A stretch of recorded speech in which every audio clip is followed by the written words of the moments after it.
할렐루야. 예배에 참여하시는 성도님들을 예수님 이름으로 환영합니다. 다 함께 일어나서 손뼉 치면서 왕 되신 하나님을 찬양하겠습니다.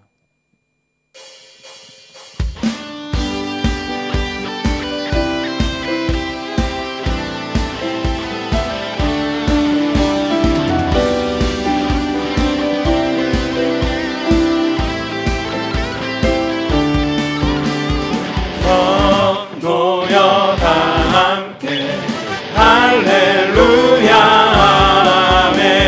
주 찬양하여라 할렐루야 아멘. 주 보좌 앞에서 택하신 은혜를 다 찬송하여라 할렐루야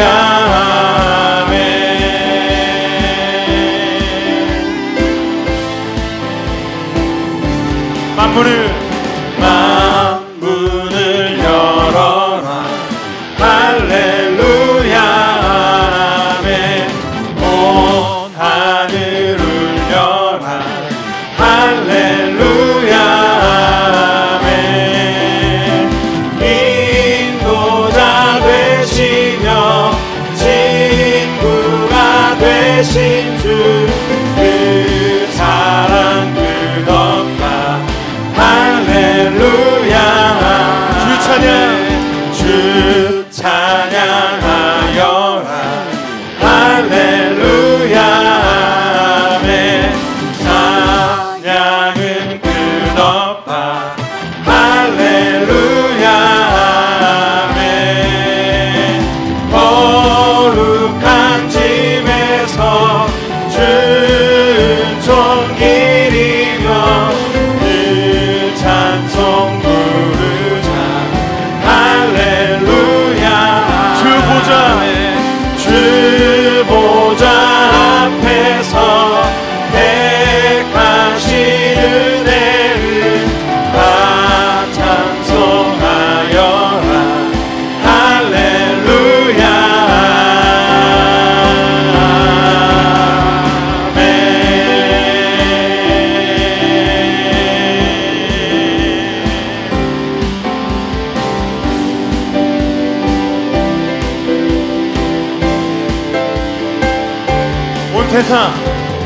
온 세상 창조주 온 세상 구원자 모든 것 이기신 능력의 온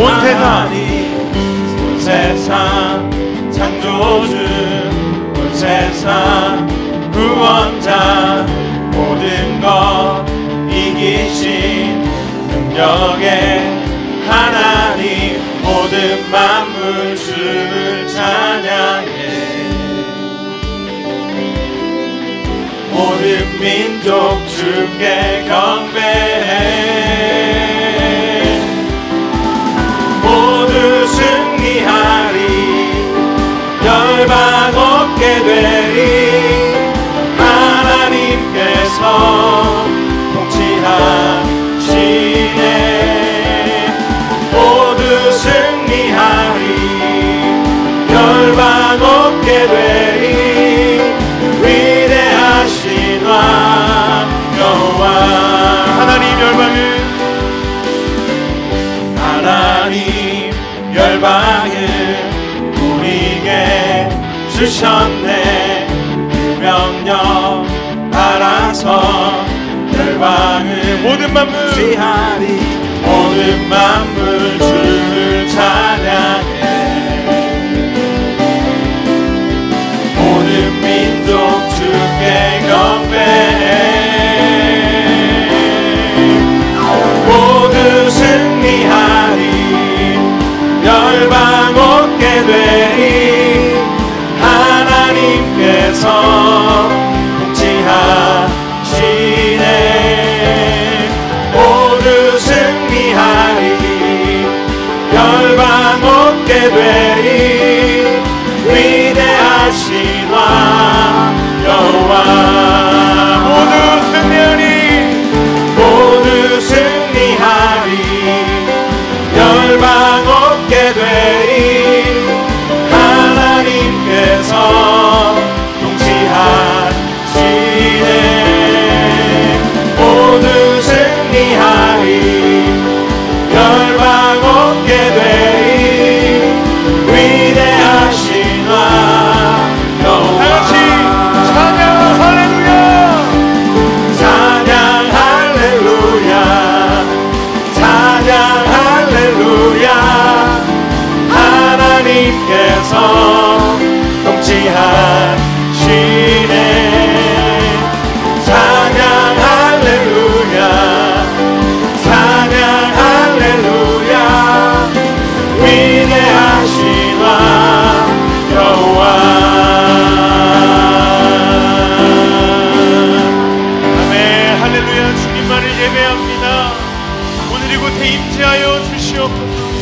우리를 다스려 주옵소서.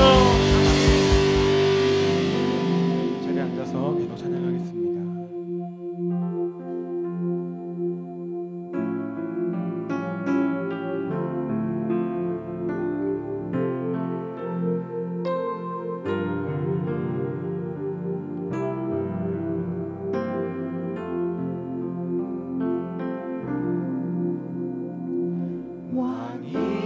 왕이신 나의 하나님, 내가 주를 높이고 영원히 주의 이름을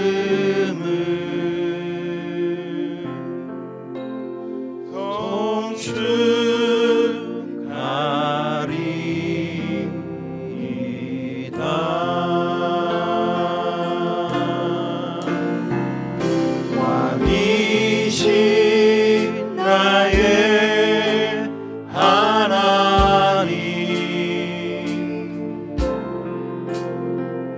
내가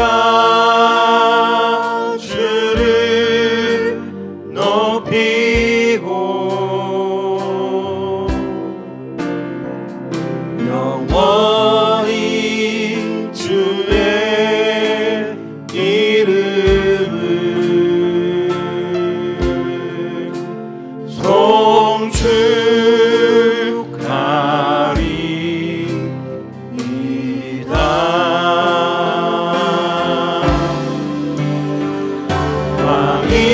왕이신 나의 하나님, 내가 주를 높이고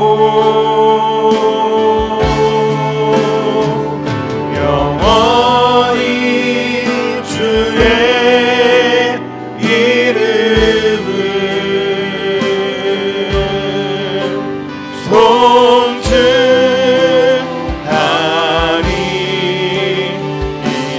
우리 왕이신 하나님께 오른손 들고 왕이신 나의 하나님, 왕이신 나의 하나님,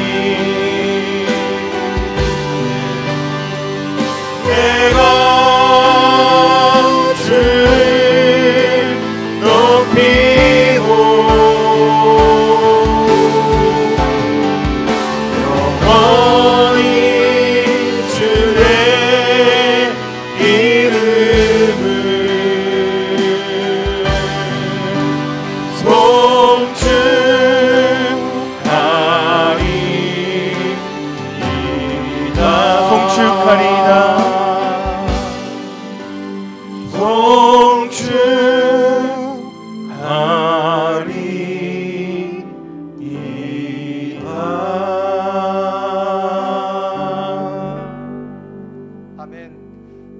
하나님께서는 외모로 사람을 취하지 않으신다고 성경 로마서에서 말씀하고 있습니다. 사람에게 잘 보이려고 하지 않고 오직 우리 내면을 살피시는 하나님께 시선을 고정하고 믿음을 지키는 성도가 되기를 축복합니다. 모든 상황 속에서 함께 하시는 그 하나님만을 경외하며 열방의 빛된 사명을 감당하기 위해서 우리 함께 기도하겠습니다. 기도할 첫 번째 제목은 하나님, 이 땅과 대한민국을 붙들어 주십시오. 하나님의 창조 질서에 대항하는 모든 시도들이 무산되게 해주시고 바알에게 무릎 꿇지 않은 7천의 용사들을 일으켜 주십시오. 북녘 땅 성도들의 기도를 신원해 주셔서 마음껏 하나님을 예배할 수 있는 날이 속히 오게 해주십시오. 두 번째는 하나님, 교회를 굳세게 해주십시오. 오직 하나님 말씀만을 선포하여 복음으로 생명을 낳게 해주시고 믿음의 세대를 키우는 교회 되게 해주십시오. 특별히 이 땅에 있는 모든 교회마다 맡겨주신 영혼 돌봄에 어려움이 없게 하시고 유난을 잘 극복하여 주신 사명들을 감당할 수 있게 해주십시오. 세 번째는 하나님, 믿음의 가정이 되게 해주십시오. 말씀이 선포되고 예배가 살아있는 가정이 되어 정금 같은 신앙이 전수되게 해주십시오. 진행 중인 어린이 꿈땅 캠프와 준비 중인 패션을 통해서 우리 목소리를 높여 하나님을 찬양하고 기도하는 예배자가 되게 해주십시오. 우리 간절한 마음으로 주여 한번 부르짖고 기도하겠습니다. 주여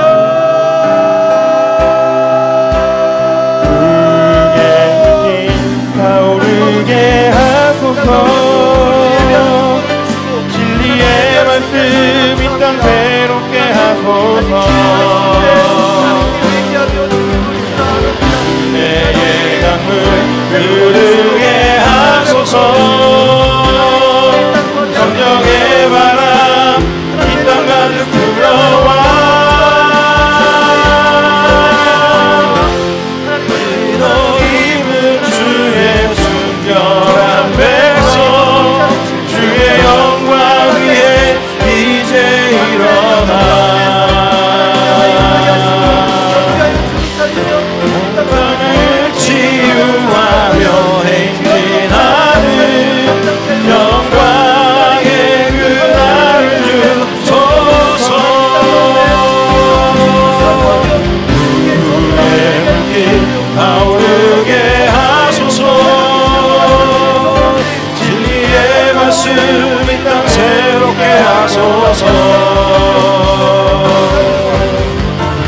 은혜의 강물 흐르게 하소서. 성령의 바람 이 땅 가득 불어와. 이로 입은 주의 순결한 백성 주의 영광 위에 이제 일어나.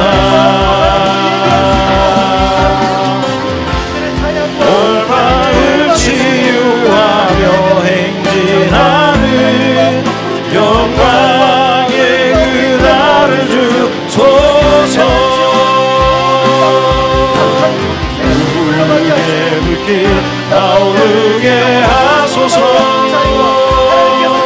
진리의 말씀 이 땅 새롭게 하소서. 은혜의 강물 흐르게 하소서. 성령의 바람 이 땅 가득 불어와. 이로 입은 주의 순결한 백성 주의 영광 위에 이제 일어나. 열방을 치유하며 행진하는 영광 나를 주소서. 전능하신 하나님 찬양. 언제나 동일하신 주. 전능하신 하나님 찬양. 영원히 다시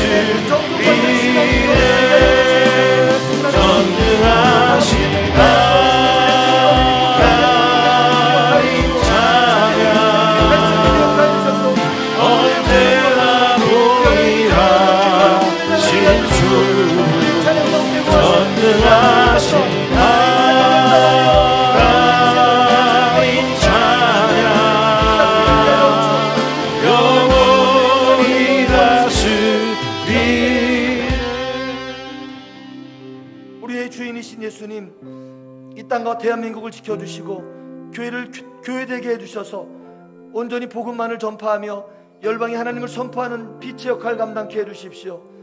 가정마다 정금 같은 신앙을 물려줄 수 있게 해주십시오. 꿈땅 여름 캠프와 파워웨이브 패션의 은혜를 주셔서 다음 세대가 하나님을 위해서 인생을 결단하는 시간 되게 해주십시오. 함께 모이지 못하는 동안 흐트러졌던 우리 믿음의 상태를 회복하고 하나님을 소리 높여 찬양케 해주십시오. 우리 예배를 기쁘게 받으시는 예수 그리스도 이름으로 기도드렸습니다. 아멘.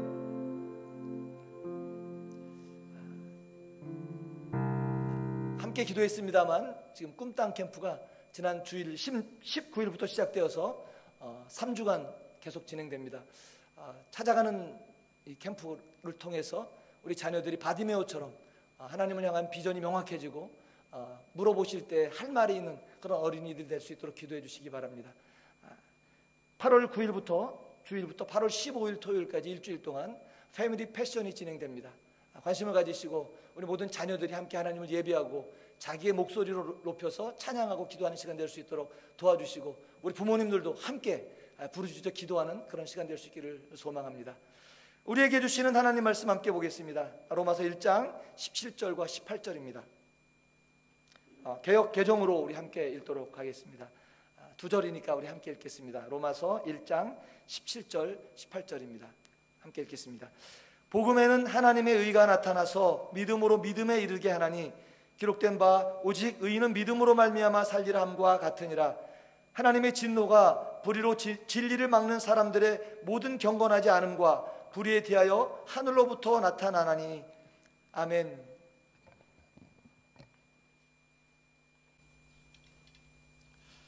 할렐루야. 로마서에 보면은 그 초반에 몇몇 단어 중에서 이런 것들이 있습니다.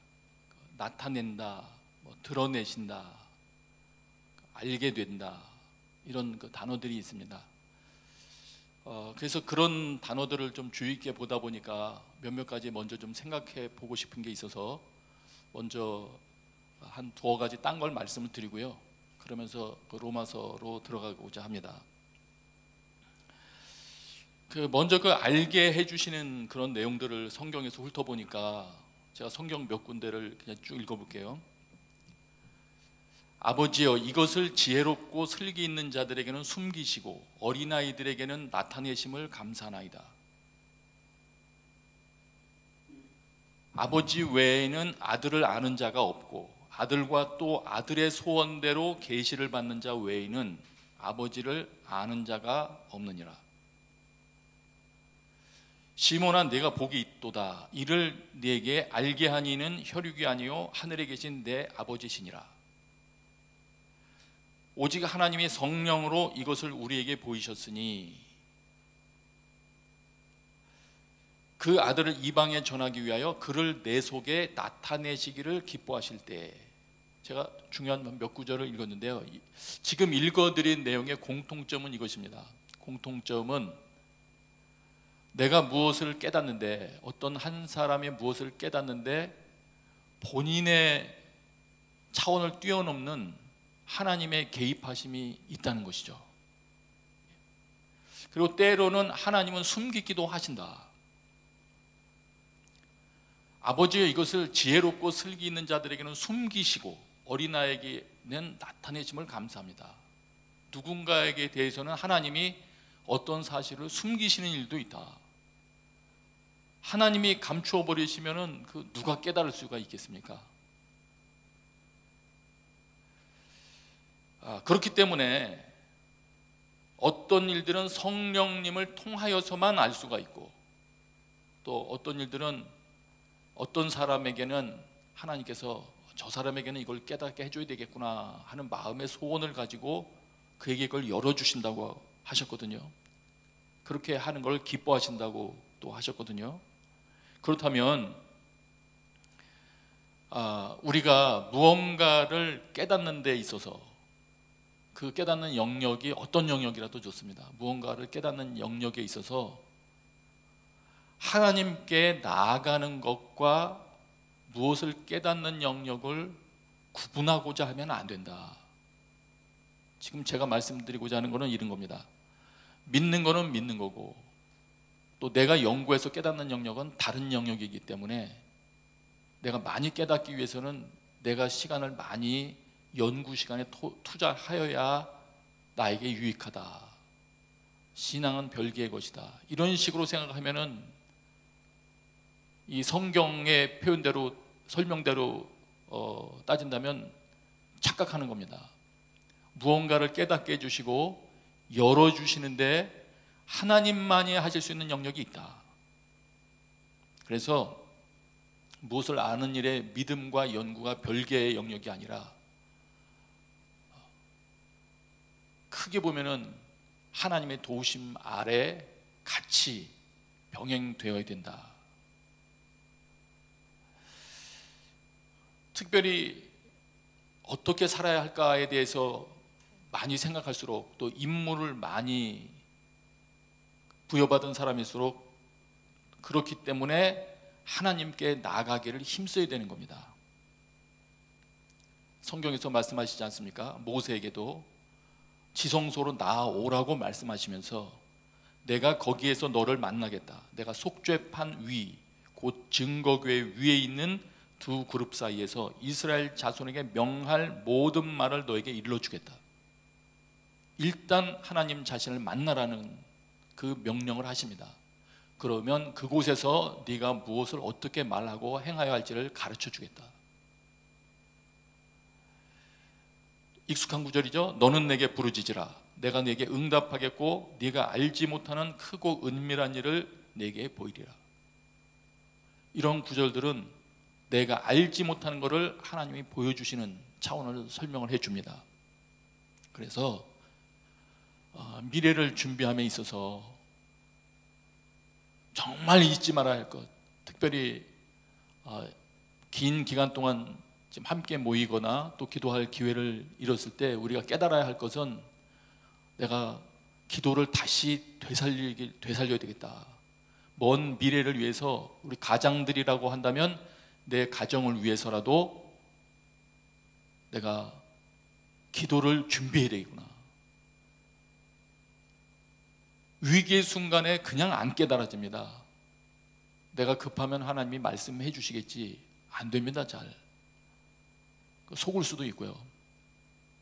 그래서 저는 권하기를 이제 기회가 되면은 이제 곧 여러분들께도 이제 말씀을 드릴 텐데 소수 허락된 적은 인원이지만 좀 조로 나눠서 우리 교회 본당에 들어오셔서 기도하기 좋지 않습니까? 들어오셔서 목적을 가지고 기도를 다시 시작을 해야 되겠다. 기도 훈련이라고 생각하시고 미래를 준비하는 무기를 준비한다 생각하시고 기도를 시작하시기를 권합니다. 또 한 가지 그 방법을 좀 말씀드린다면 어떤 기도 제목을 가지고 시작하려고 하지 마시고요. 일단 오랫동안 쉬셨으니까 혹은 기도를 안 해보셨던 분이라면 일단 제가 권하는 거는 시간을 정해놓고 가장 성경에서 가르쳐주는 좋은 그런 기본적인 시간이라면 1시간이 되겠지만 1시간 하기가 처음에 힘들면 15분, 20분 이렇게 늘려가는 한이 있더라도 일단 시간을 정해놓고 다른 거 기도 응답 받을 생각하지 말고 그냥 하나님 앞에 하나님 나 좀 만나 주십시오.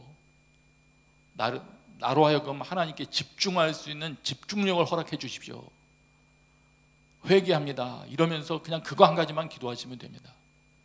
그게 1차 목표가 되면 됩니다. 다시 표현하면 몸으로 기도 현장에 앉아서 그 시간 버티기 하면 됩니다. 이게 1차 훈련이 됩니다. 그렇게 기도하기 시작할 때 또 방언을 하시는 분들은 방언으로 기도하면서 15분, 20분 일단 다른 것보다도 하나님 앞에 나아가기를 제가 너무 소홀히 했습니다.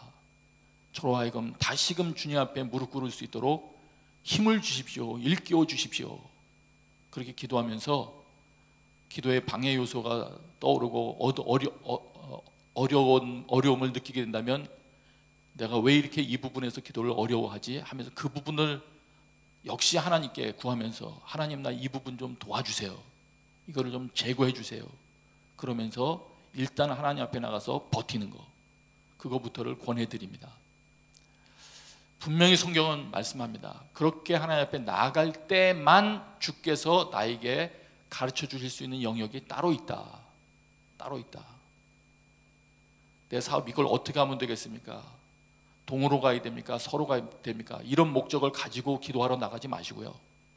그건 주님께서 주님의 때에 알아서 나에게 해주시도록 일단은 맡기고 우선은 주님 그냥 그분 만나기 위하여 전심으로 그 앞에 나가기를 힘쓰기 시작하시면 점차 하나님께서 원하시는 때에 설명해 주시기 시작하실 것입니다. 용기를 내서 시작하게 되시길 축복합니다. 그 다음에 또 한 가지 말씀 나누고 싶은 것은 이제 성경을 보다 보니까 이런 구절을 보게 됐어요. 장차 형제가 형제를, 아버지가 자식을 죽는 데에 내주며 자식들이 부모를 대적하여 죽게 하리라. 또 너희가 내 이름으로 말미암아 모든 사람에게 미움을 받을 것이나 끝까지 견디는 자는 구원을 얻으리라. 이런 일이 뭐 있을 수 있나? 어떻게 형제가 형제를 죽는 데 내어주고, 혹은 심지어는 뭐 부모를 죽는 데 내어줄 수 있을까? 근데 이번에 쭉 여러 가지 상황을 보다 보니까 좀 양상은 다르지만 이렇게 될 수도 있겠다 하는 것이 보여지더군요. 어떤 것이냐면은, 방역 지침도 정부의 그 지시를 따르다 보면은, 예를 들어서 좀 다른 방법 설명드릴게요. 한 가정에 몇 명이, 서로 다른 몇 명이 있는데, 한 명은 예수 그리스도를 열심히 따르는 자고 한 명은 잘 안 따르는 자고, 그렇다면은 예수 그리스도를 따라가는 생활 방식에서 차이가 나기 때문에 어떤 지침이나 어떤 명령을 지켜나가는 데 있어서, 만일 우리 가정 중에 어떤 한 명이 그걸 어김으로써 가정에 경제적인 불이익이 찾아오거나 곤란함이 찾아온다고 생각이, 그런 일이 발생된다고 할 때에는 가정 불화가 생길 수 있겠더라고요. 충분히 가능하겠더라고요. 같은 교회 내에서도 서로 싸우는데요. 같은 교회 내에서도 이렇게 해야 된다, 저렇게 해야 된다. 그래서 앞으로 준비할 때에 더 어려운 일을 항상 다가올 수 있는 거니까, 그걸 생각하면서 준비할 때 뭘 준비해야 되느냐? 가족끼리 서로 돌아보면 믿음을 격려하고, 가족 단위로 믿음을 서로 체크하고 키워가야 됩니다. 내 아들이 지금 교회 나가고 있다고, 내 딸들이 이력서 쓰면 자기는 기독교인이라고 쓴다고 해서 안심하면 안 됩니다. 결정적인 순간에 뭐라고 반응하며 행동할지를 우리는 그것을 서로 대화를 나누든지 하면서 서로 검토하고 격려해서 어려운 시간에 함께 믿음을 지킬 수 있도록 의견을 통일해 가야 됩니다. 아까 우리가 생각했던 그 구절 생각해야 됩니다. 하나님 없이는 생각의 영역에 하나님의 깨달음 임하지 않습니다. 가족들 가운데도 마찬가지입니다. 가족 단위로도 마찬가지입니다. 나의 자녀도 마찬가지입니다. 내 자녀가 스스로 하나님 앞에 나아가지 않는 한, 그 자녀가 만일 여러분이 기도하는 사람이라면 여러분과 같은 깨달음을 갖고 있을 가능성이 없습니다. 기도를 즐거워하는 자와 기도를 싫어하는 자는 차이가 명확합니다. 그러면 자식들의 눈도 생각도 성령님이 열어주셔야 되니까, 그래야 마음 놓고 어려운 지역에 자녀들 보낼 수도 있지 않겠습니까? 그래야 그 자녀들이 그곳에 가더라도 기도하며 하나님의 뜻을 분별하며 살아갈 것이니까. 그러면 지금부터 뭘 해야 되냐? 자녀들에게도 하나님 만날 기회를 열어줘야죠. 가족끼리 함께 격려해서 함께 기도하자고 시작을 해야죠. 예. 누군가 한 명 말하기 시작하고 또 한 명은 협조하고 해서 가족끼리 함께 기도하는 시간을 점점 늘려가기 시작할 때 하나님께서 역사하십니다. 네. 말라기 말씀을 다시 한번 우리 기억하게 되겠습니다. 너희는 내가 호렙산에서 온 이스라엘을 위해 내 종 모세를 시켜서 명령한 율법 곧 규례와 법도를 기억하라. 말하자면 하나님의 가르침을 기억하라고 말씀하면서 마지막에 이렇게 말씀하시죠. 그가 부모의 마음을 자식에게 돌리고 자식의 마음을 부모에게 돌릴 것이다. 돌이키지 않으면 내가 가서 저주로 이 땅을 칠 것이다. 말씀을 중심으로 부모의 마음과 자식의 마음이 하나 되어야 된다. 이렇게 되어야 된다는 거죠. 예. 하나님 말씀이라는 그 가치 기준에 있어서는 세대 차이가 발생해서는 안 된다. 문화에서 차이가 발생할 수는 있을지 몰라도 절대 기준인 하나님의 말씀에 대한 차이가 발생해서는 안 된다. 그 하나로, 하나님 말씀 하나로 온 가족이 모여야 된다. 여러분, 그렇게 될 때 그 가정이 가정 단위로 어떠한 어려움이 다가온다 할지라도 서로의 믿음을 신뢰하는 가운데 그 난관을 돌파할 능력을 취하게 될 것입니다. 오늘 예배드리는 모든 가정들이 그런 가정이 되기를 저는 원합니다. 이때에도 생각해야 될 게 있습니다. 이때에도 뭘 생각하면서 이렇게 하면 좋겠느냐면, 그 동일한 제가 읽었던 마태복음, 아까 제가 읽었던 내용들이 마태복음 10장이었는데요. 마태복음 10장 26절에 보면, 이 마태복음 10장 내용은 이 제자들을 사실은 파송하는 장면이었거든요. 제자들에게 복음 전하기 위해서 보내면서 이런저런 내용을 하시다가 말씀하신 거예요. 그런데 그런 중에 이 말씀을 덧붙이시더라고요. 끝부분에 가서, 그런즉 저희를 두려워하지 말라. 너희를 잡아가고 하는 자들을 두려워하지 말아라. 그러면서 하시는 말씀이, 감추인 것이 드러나지 않을 것이 없고 숨은 것이 알려지지 않을 것이 없느니라. 갑자기 이게 무슨 말일까요? 감추어진 것이 드러나지 않을 것이 없다. 이 말씀을 왜 이런 상황에서 하실까요? 제가 생각할 때 복음 전파 상황에서 여러 가지 어려움 당할 수 있다는 것을 말씀하시면서 이야기를 하시는 것은 이 문맥상 이런 것 같습니다. 예수님이 옳다는 것을 전파하는 것이니까, 복음 전파는 특별히 우리 믿는 자들은 예수님의 길이 옳다는 것을 증거하는 증인들 아니겠습니까? 마침내 예수 그리스도의 길이 옳다는 것은 만천하에 입증이 될 것이다. 결국은 예수님과 예수님의 가르침이 옳다는 것이 다 드러나 알게 될 것이다. 그러므로 지금 시기가 어렵고 너희들이 따돌림을 당하는 것 같고 너희들이 공격을 받는 것 같은 분위기를 할지라도 너희들은 위축되지 말아라. 너희들이 붙들고 있는 진리가 옳은 것이기 때문에, 그리고 마침내 너희들이 붙들고 있는 진리가 옳다는 것이 입증될 것이기 때문에, 그것을 하나님이 밝혀주실 것이기 때문에 너희들은 담대해라. 말하자면 최후의 승리를 얻을 수 있다는 것이죠. 그렇게 생각하시면 되겠습니다. 이렇게 진리에 대한 확신을 주시는 것이죠. 너희는 두려워하지 말아라. 다 알게 된다. 그러므로 어떻게 됩니까? 그러므로 위축되지 아니하고 두려워하지 아니하고 확신을 가지고, 이 성경 말씀이 참된 가치구나, 우리 삶의 기준을 주는 것이구나 하는 참된 그 확신을 가지고 담대하게 나아갈 때, 마침내 우리 또한 하나님을 알게 될 것이고 더 확신하게 될 것이고, 마침내 역사 속에서도 하나님의 옳다는 것은 입증되고야 말 것입니다. 이것이 성경의 가르침입니다. 오늘 예배하기 위하여 모여있는 곳곳에 있는 여러분들 가정 가운데 전보다 더 확실한 그런 믿음이, 또 믿음으로부터 나오는 담대함이 솟아나오게 되기를 기도합니다.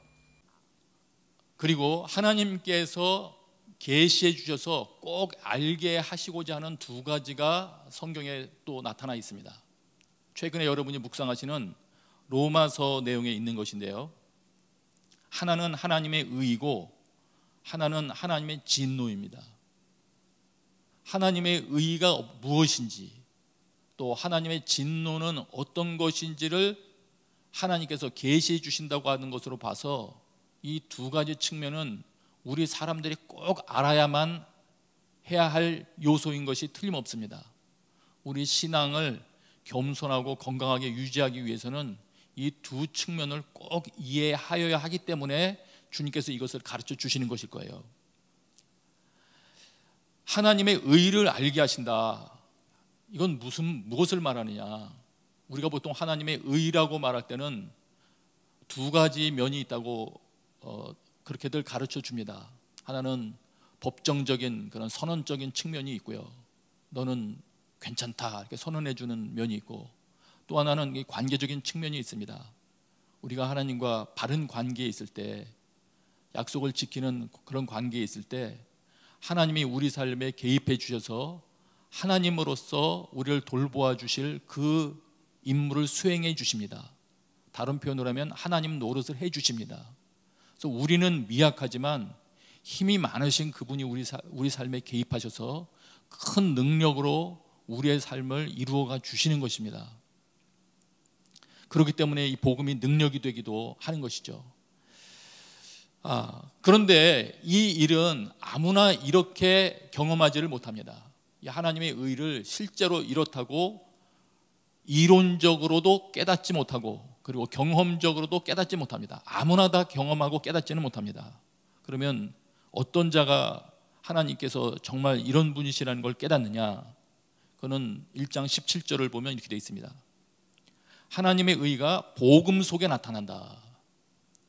다시 말하면 복음이라는 안에서 하나님께서 개입하셔서 활동하시는 것을 경험하고 체험할 수 있는 것이기 때문에 이것을 깨닫게 되는 사람은, 그 사람은 복음 안에 있어야 되는 사람입니다.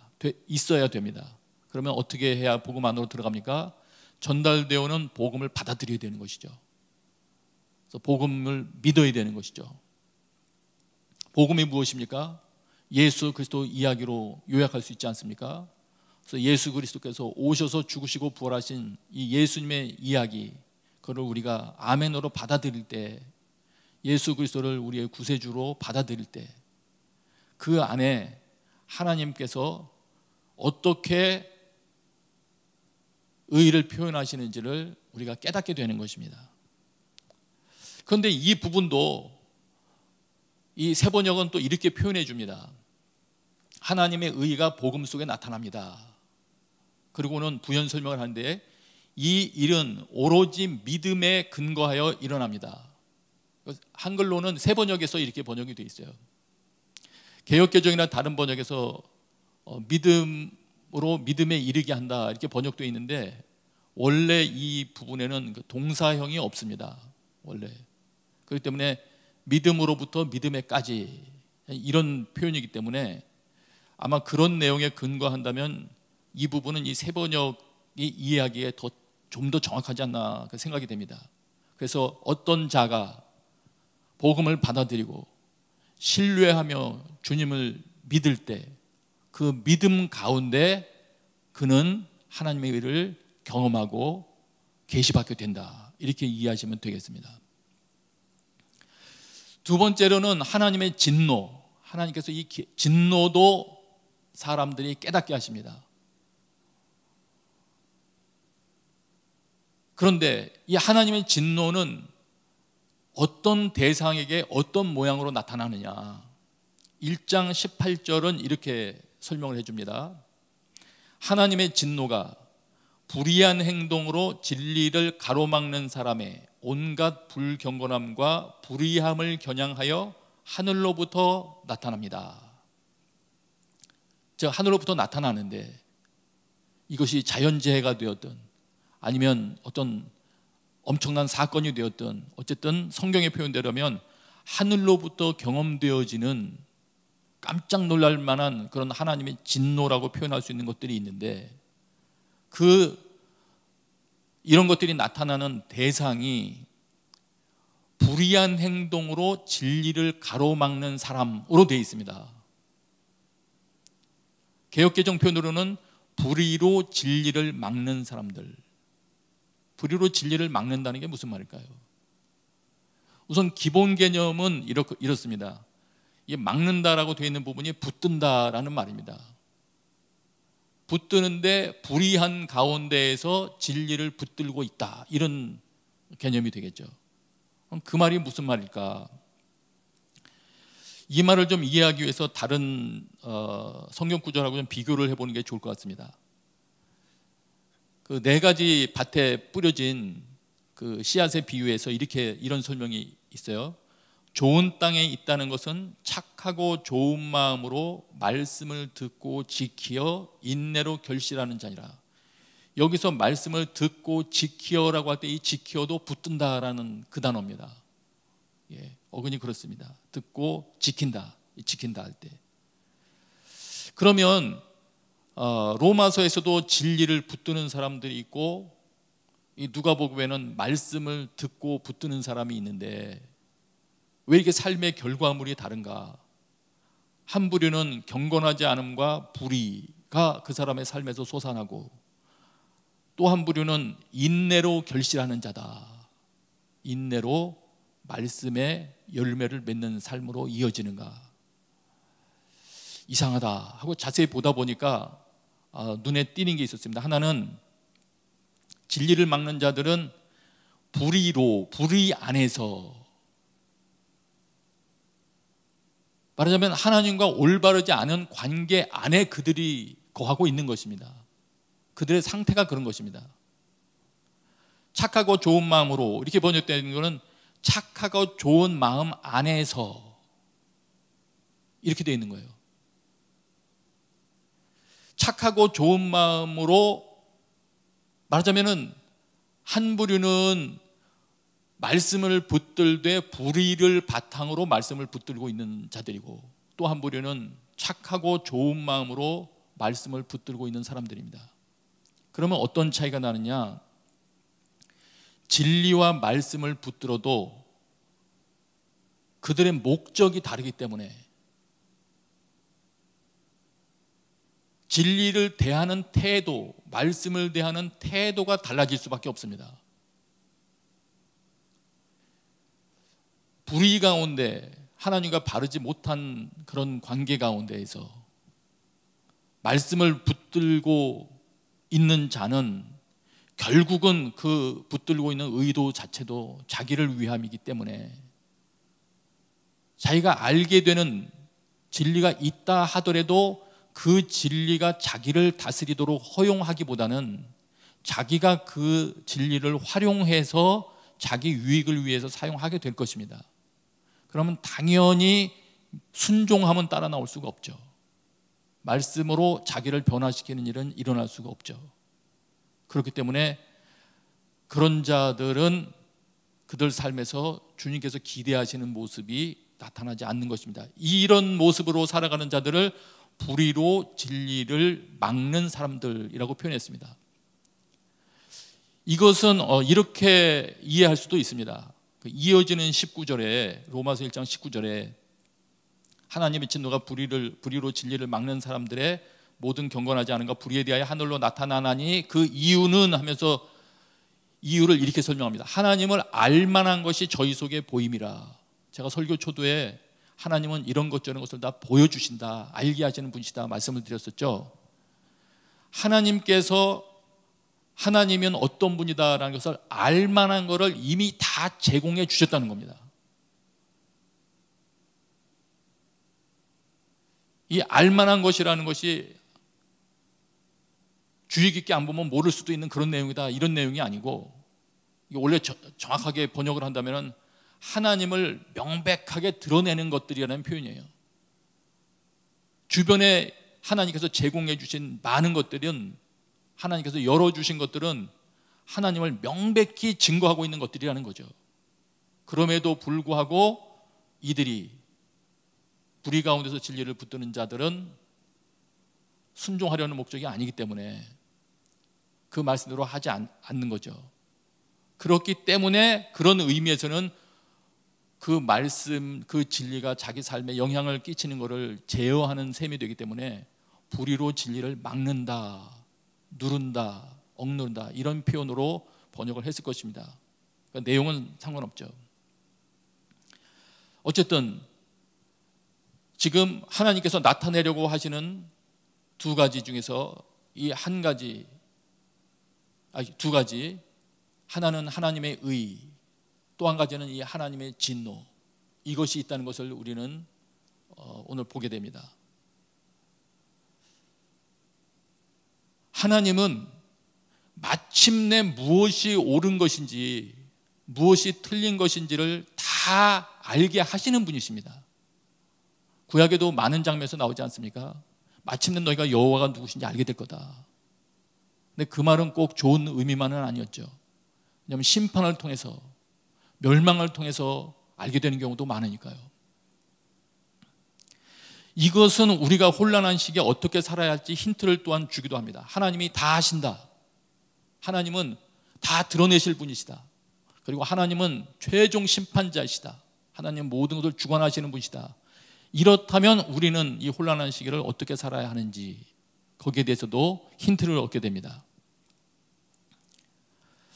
로마서 1장 17절 다시 보면 이렇게 됩니다. 하나님의 의의가 복음 속에 나타납니다. 이 일은 오로지 믿음에 근거하여 일어납니다. 이르고는 그 다음에 이것은 성경에 기록한 바 의인은 믿음으로 살 것이다 한 것과 같습니다. 의인은 믿음으로 살리라 함과 같으니라. 갑자기 이 말을 이 부분에 인용을 합니다. 하박국에 있는 말씀인데요. 하박국에 이 말이 인용된 것은 이런 상황입니다. 힘센 나라가, 그러나 하나님을 모르는 나라가 이 하나님의 백성들을 압제합니다. 괴로움을 많이 당하고 있죠. 근데 이 괴로움 당하는 시기가 계속 길어지니까 하나님의 백성들 중에 선지자가 하나님께 질문을 합니다. 하박국 선지자가 질문합니다. 하나님의 의의가 어디 있습니까? 이런 질문을 합니다. 아까 제가 말씀드린 것처럼 하나님의 의의를 하나님께서 개입하심으로 본다면 더 이해가 이런 장면에서는 쉬울 거예요. 하나님 도대체 어디 계십니까? 우리도 그런 질문 종종 하게 되지 않습니까? 여러 가지 어려운 현실을 만날 때 말로 도무지 설명이 안 되는 것 같은, 그리고 악한 자들의 오히려 악한 자들의 꾀는 이루어지고 또 선한 자들, 특별히 하나님을 아는 자들은 피폐해진다고 그런 현장을 보게 될 때에는 하나님 지금 어디 계십니까? 은연중에 그런 질문을 하게 되지 않습니까? 이때 하나님께서 답을 주셨죠. 하박국에게는 하나님의 의가 어디 있는지 하나님께 여쭈었을 때 하나님은 그런 식의 답변을 하셨습니다. 보라, 그의 마음은 교만하며 그 속에서 정직하지 못하나. 이 압제하는 그 강대국에 대해서 그는 교만하다. 그리고 뒷부분에 보면 다른 말도 합니다. 화 있을진저 자기 소유가 아닌 것을 모으는 자여 언제까지 이르겠느냐. 재앙을 피하기 위하여 높은 데 깃들이려 하며 자기 집을 위하여 부당한 이익을 취하는 자에게 화 있을진저. 마음은 교만하고 정직하지 못하고 또 나름대로의 자신의 방법을 사용하여 무언가 재앙을 피해보고자 하는 그런 모든 시도들에 대해서 하나님께서 화 있을진저 이렇게 말씀하시면서 바로 그 내용 중에 이 말이 들어있습니다. 보라, 그의 마음은 교만하며 그 속에서 정직하지 못하나 의인은 그의 믿음으로 말미암아 살리라. 이게 거기서 나오는 말이거든요. 지금 무슨 말입니까?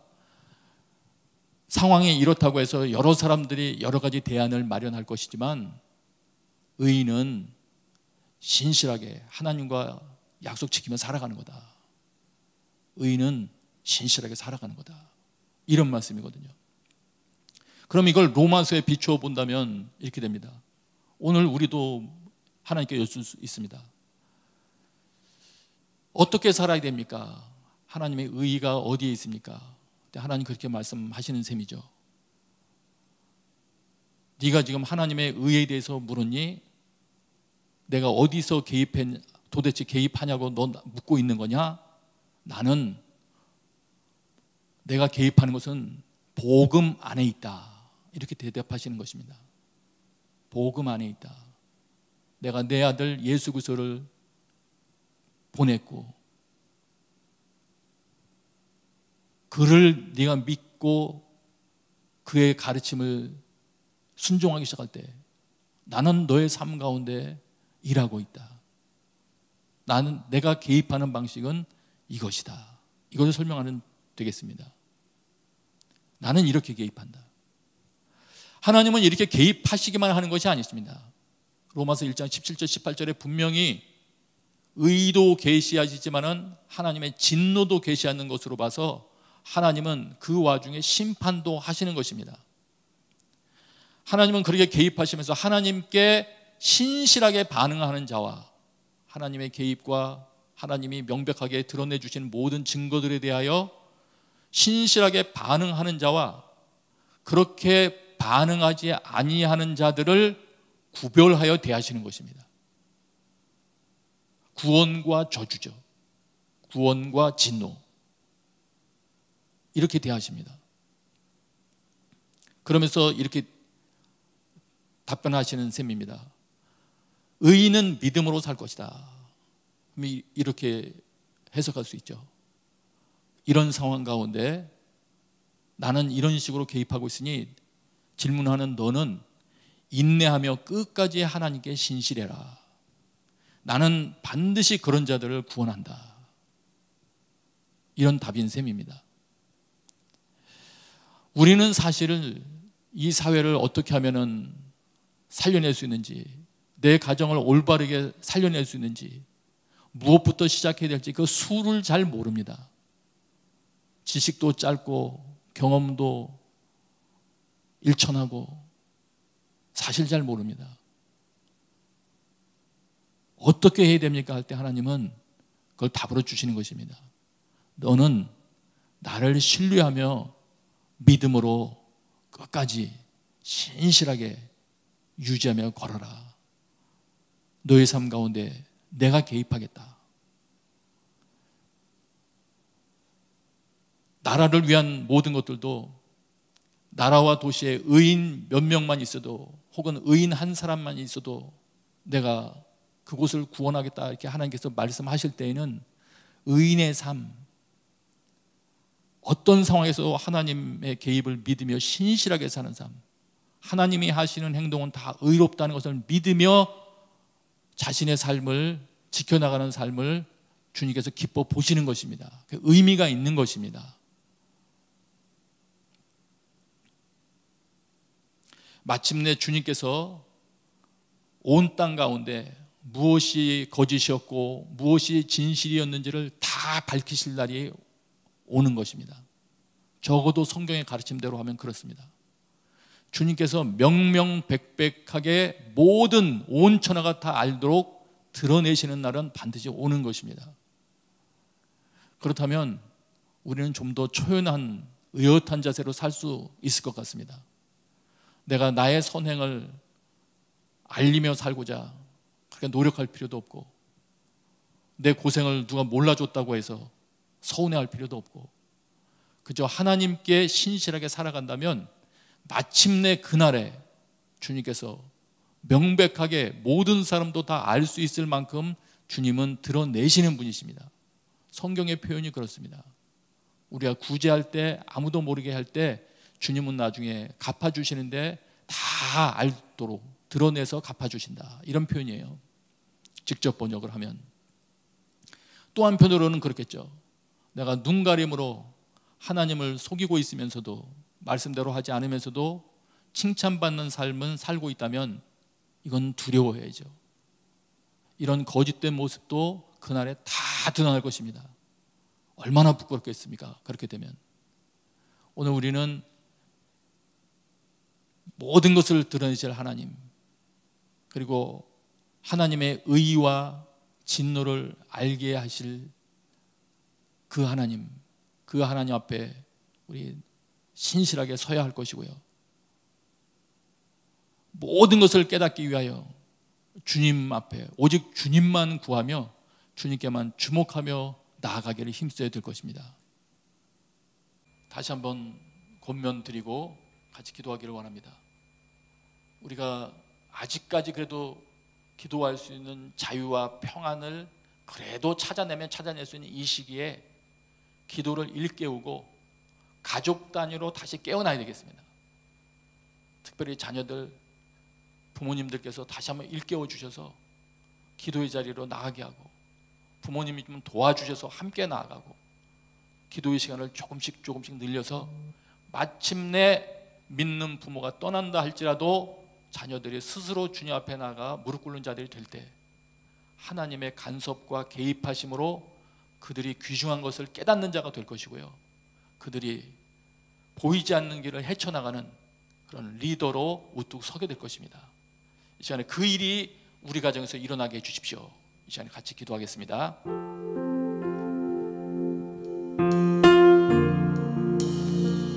십자가에 보여 완전하신 사랑 입어 나갑니다. 십자가에 보여 완전하신 사랑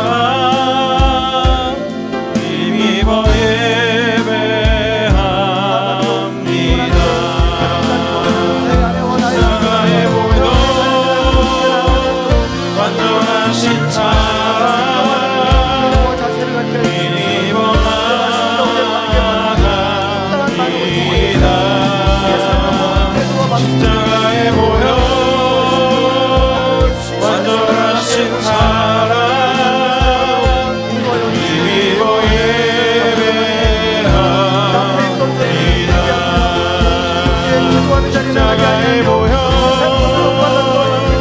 완전하신 사랑 힘입어 나갑니다.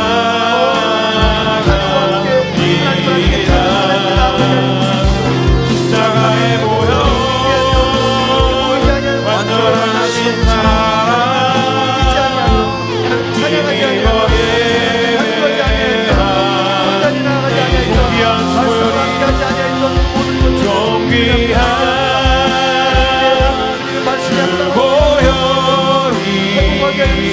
내 영을 새롭게 하시네.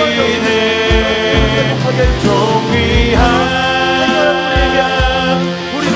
모형이 내 영을 새롭게 하네. 존귀한 모형이 내 영을 새롭게 하시네. 존귀한 주 보혈이 내 영을 새롭게 하네. 우리 한 번 더 기도하겠습니다. 하나님, 진정으로 회개합니다. 모든 상황 핑계하며 하나님께 나아가기를 너무나 게을리했습니다. 아직 교회에 있을 때 우리가 주님 바라보며 다시 주님 앞에 무릎 꿇습니다. 하나님, 결단하며 5분, 10분, 15분 더 주님 앞에 나아가겠습니다. 우리를 만나주시고 아직 교회에 있을 때 저희를 회복시켜 주시고 우리의 가정과 우리 자녀들을 회복시켜 주십시오. 참으로 하나님의 말씀에 합당한 태도를 갖게 하셔서 하나님의 뜻이 우리 가운데 실현되어지는 것들을 보게 하여 주십시오. 우리 가정을 살려주십시오. 다시 한번 주여 한번 외치고 간절히 기도하겠습니다. 주여, 내가 매일 십자가 앞에 더 가까이 나오니 구세주의 흘린 보혈 피로써 나를 정케 하소서. 내가 매일 십자가 앞에 더 가까이 나오니 구세주의 흘린 보혈 피로써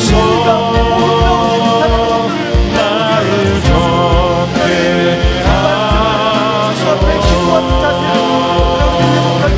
내가 매일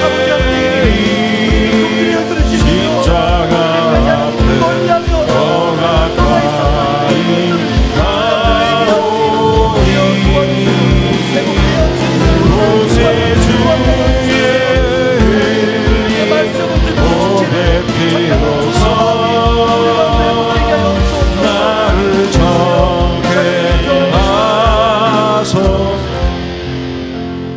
하나님, 오늘도 말씀하여 주시니 감사합니다.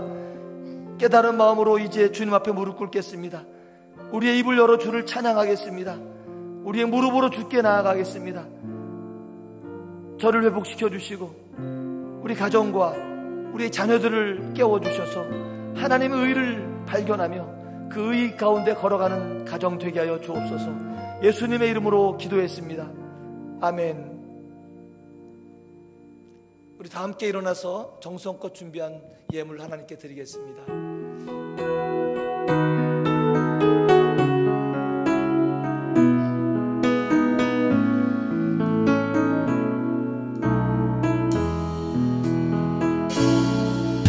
주 선한 능력으로 안으시네.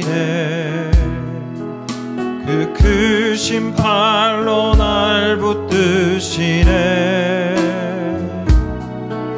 절망 속에도 흔들리지 않고 사랑하는 주 얼굴 구하리. 주님이 마신 고난에 쓴 잔을 우리도 감사하며 받으리. 주님의 남은 고난 채워가며 예수와 복음 위에 살리라. 선한 능력으로 일어서리. 주만 의지하리. 믿음으로 우리 고대 안에 주 오실 그날 영광의 새날을 맞이하리. 영광의 새날을 맞이하리. 영광의 새날을 맞이하리. 하나님 감사합니다. 이 시간 주 앞에 마음을 다하여 저희들의 삶과 주께서 공급해 주신 것들을 봉헌합니다. 사람 살리는 일에 사용하여 주시옵소서. 이제는 우리 주 예수 그리스도의 은혜와 하나님 아버지의 크신 사랑과 성령님의 교통하심이 처처에 모여 예배하는 모든 이들 위해 지금부터 영원까지 함께 계시기를 간절히 축원하옵나이다. 아멘.